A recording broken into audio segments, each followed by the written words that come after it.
దర్శకులు శ్రీ రండి యశ్వంత్.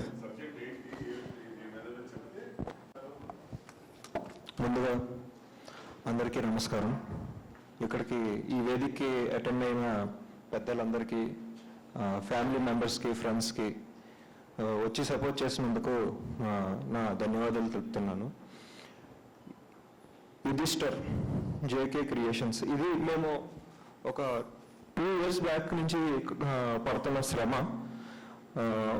ఒక కథని అనుకుని నిర్మించి మొత్తం వైజాగ్లో ఉన్న కుర్ర యువత, కొత్త వాళ్ళు అందరినీ తీసుకొచ్చి ఒక టీమ్గా ఏర్పరిచి మేము సపోర్ట్ చేసుకుని తీసుకున్న ఇది ఒక కథ. దీనికి నా స్నేహితులు ప్రేమ్ కుమార్ ప్రొడ్యూసర్ చేశారు, నిర్మాత చేశారు. ఈ కథను మేము బయటికి తీసుకురావడానికి చాలా యుద్ధమే చేయాల్సి వచ్చింది, ఒక విధంగా చెప్పాలి ఇది అంటేను.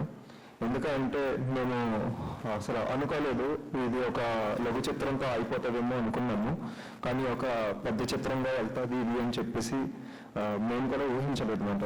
సో దీన్ని సపోర్ట్ చేసి మీరు మనస్ఫూర్తిగా ఇక్కడ దాకా వచ్చి మా కమర్షియల్ డ్రామా పర్టికులర్గా ఏంటి అంటే, నేటి ఉన్న ఒక రావణాసుడు ఎలాగా తన ఒక ఉన్న ఇదిని అంటే ఒక గ్యాంగ్స్టర్ని ఎలా ఆపాడు, ఎలాగ తన ఒక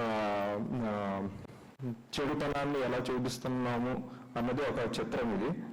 సో ఈ కథకి ఇంకా చాలా మలుపులు, ఇవి హాస్యం ఇవన్నీ కూడా ఉన్నాయి. సో మీరు ఈ చూసిన తర్వాత అందరికీ నచ్చుతుందని చెప్పేసి నేను భావిస్తున్నాను. ద్వాపర యుగాన యుధిష్ఠిరుడు ధర్మం వైపు నిలబడ్డాడు కాబట్టే ధర్మం గెలిచింది.